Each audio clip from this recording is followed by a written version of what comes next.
주님께서 여러분과 함께 사제의 영광과 함께 마르코가 전한 거룩한 복음입니다. 주님 영광 받으소서. 그때 요한이 예수님께 말하였다. 스승님, 어떤 사람이 스승님의 이름으로 마귀를 쫓아내는 것을 저희가 지켜보았습니다. 그런데 그가 저희를 따르는 사람이 아니므로 저희는 그가 그런 일을 못하게 막아보려고 하였습니다. 그러자 예수님께서 이르셨다. 막지 마라. 내 이름으로 기적을 일으키고 나서 바로 나를 나쁘게 말할 수 있는 사람은 없다. 우리를 반대하지 않는 이는 우리를 지지하는 사람이다. 내가 진실로 너희에게 말한다. 너희가 그리스도의 사람이기 때문에 너희에게 마실 한 잔이라도 준 이는 자기가 받을 상을 결코 잃지 않을 것이다. 나를 믿는 이 작은 이들 가운데 하나라도 죄짓게 하는 자는 연자매를 목에 걸고 바다에 던져지는 편이 오히려 낫다. 네 손이 너를 죄짓게 하거든 그것을 잘라버려라. 두 손을 가지고 지옥에 그 꺼지지 않는 불에 들어가는 것보다 불구자로 생명에 들어가는 편이 낫다. 네 발이 너를 죄짓게 하거든 그것을 잘라버려라. 두 발을 가지고 지옥에 던져지는 것보다 절름발이로 생명에 들어가는 편이 낫다. 또 네 눈이 너를 죄짓게 하거든 그것을 빼 던져버려라. 두 눈을 가지고 지옥에 던져지는 것보다 외눈박이로 하느님 나라에 들어가는 편이 낫다. 지옥에서는 그들을 파먹는 구더기도 죽지 않고 불도 꺼지지 않는다. 주님의 말씀입니다. 그리스도님 참여입니다. 모두 자리에 앉으십시오. 찬미 예수님, 무더운 여름이 마치 끝나지 않을 것 같았지만 이제는 시원한 바람과 함께 푸른 하늘을 마주보고 있습니다. 이맘때면 되면 우리의 마음속도 시원한 바람을 맞은 듯 청량해지고 더운 날씨를 핑계로 미루어뒀던 일들을 다시 시작해 볼 수 있는 그런 시간입니다. 그렇게 들판은 황금빛으로 물들고 나무들은 무르익은 과일로 가득 차며 곧 수확의 때를 기다립니다. 이 아름다운 변화 속에서 우리의 신앙도 다시금 마음을 다잡고 풍성한 열매를 맺을 수 있도록 힘써야 할 때입니다. 아마 우리 중고등부 친구들도 중간고사 시험 기간인데 노력한 그만큼 또 결실의 열매를 맺길 응원합니다. 오늘 복음 속에서 예수님께서는 우리에게 중요한 가르침을 주십니다.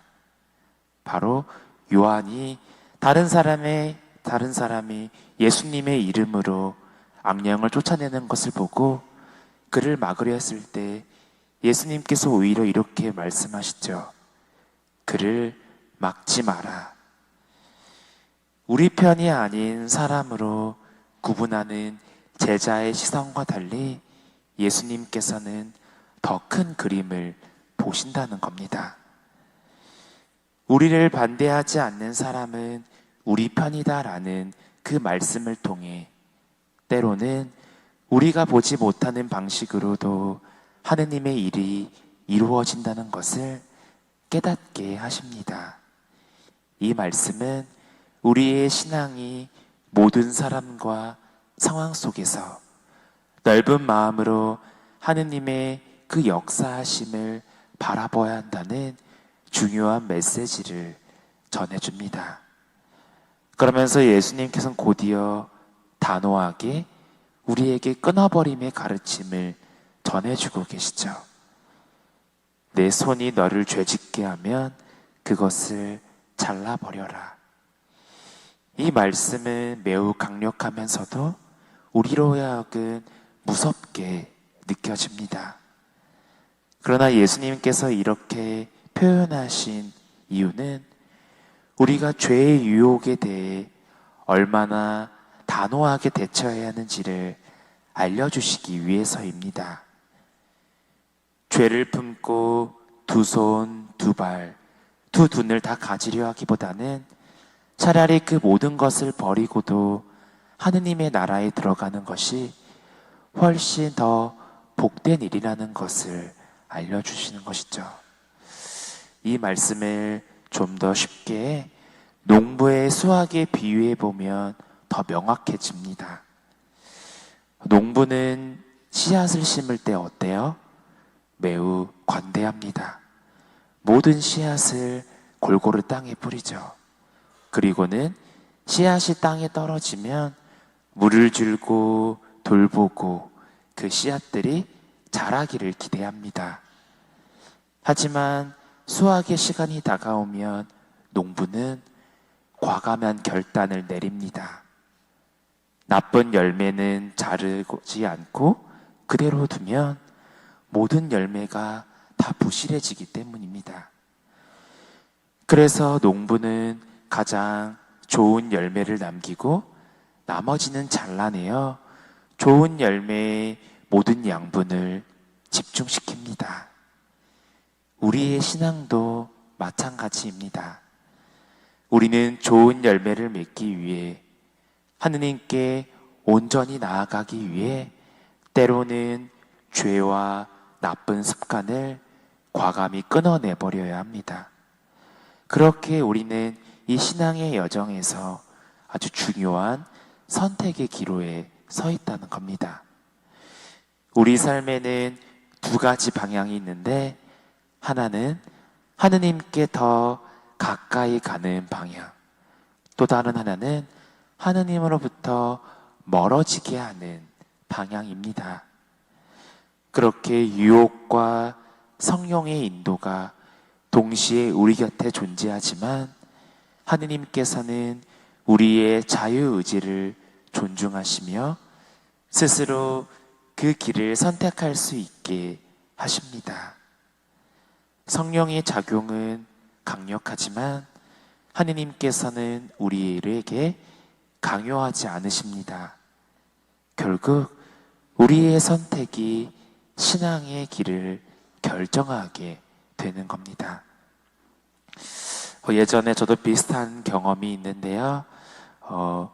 디지털 디톡스를 도전한 적이 있어요. 여러분, 디톡스가 뭔지 아시죠? 다이어트 할 때 많이 할 거예요. 그 레몬 물 넣어서 레몬을 마시면서 우리 체내에 있는 독소들을 빼내는 거죠. 마찬가지입니다. 휴대폰을 너무 많이 사용하고 있다는 생각이 들어서 하루 정도는 모든 알림을 꺼버리고 오직 중요한 전화만 받기로 마음 먹었죠. 그렇게 핸드폰 사용을 줄여야겠다고 했습니다. 그러면서 이번 기회에 집중력도 높이고 영적 독서도 성경도 더 많이 읽어야지 라며 스스로를 다독였습니다. 처음에는 너무 좋았습니다. 집중도 잘 되고 정말 모든 것이 평화롭게 느껴졌어요. 그런데 1시간, 2시간이 지나고 시간이 지날수록 지루해짐이 다가왔습니다. 그러면서 한쪽 마음에 이런 유혹이 올라왔죠. 휴대폰이 없으니까 조금 심심한데, 그러면서 결국 한숨을 푹 쉬면서 잠깐만 스크린을 쳐다봤습니다. 그런데 어때요? 5분이 10분이 되고 10분이 30분이 되고 30분이 1시간이 되는 겁니다. 그렇게 다시금 현실로 돌아왔을 때 어느새 제 손에는 다시금 휴대폰이 들려 있었습니다. 성경은커녕 또다시 SNS에 빠져 있었던 겁니다. 이처럼 우리는 늘 다짐하지만 유혹이 우리의 손과 발을 쉽게 끌어들입니다. 하느님께 집중하겠다고 결심하지만 그 작은 틈새를 통해 유혹은 슬며시 우리 곁에 찾아옵니다. 그리고 그 유혹을 꺼내는 것이 얼마나 어려운지 우리는 각자의 삶을 통해 체험합니다. 그러나 중요한 것은 우리가 넘어져도 다시 일어설 수 있다는 사실입니다. 유혹에 넘어졌다면 다시금 하느님께 나의 시선을 돌리고 과감히 잘라내고 그 자리에서 새로운 열매를 맺을 기회를 주시는 주님의 은총을 기억하는 것이 제일 중요합니다. 그러니 여러분도 디지털 디톡스는 나중에 도전해 보더라도 신앙의 디톡스는 오늘부터 바로 시작해 보는 것이 어떨까요? 결국 예수님께서 말씀하신 이 끊어버림은 단순히 손이나 발을 잘라버리는 것에 대한 가르침이 아니라 우리 안에 있는 그 죄의 뿌리를, 유혹의 뿌리를 끊어내라는 깊은 영적인 메시지라는 겁니다.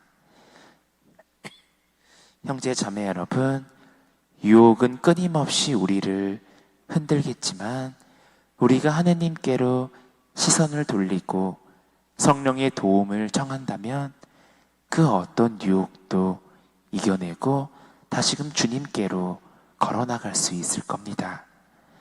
이제 우리가 할 일은 과감히 우리의 신앙을 방해하는 것들을 잘라내고 좋은 열매를 맺기 위한 신앙생활을 이어가는 것입니다.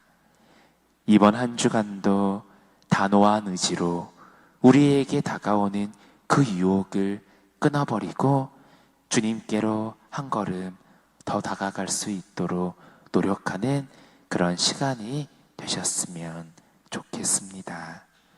아멘.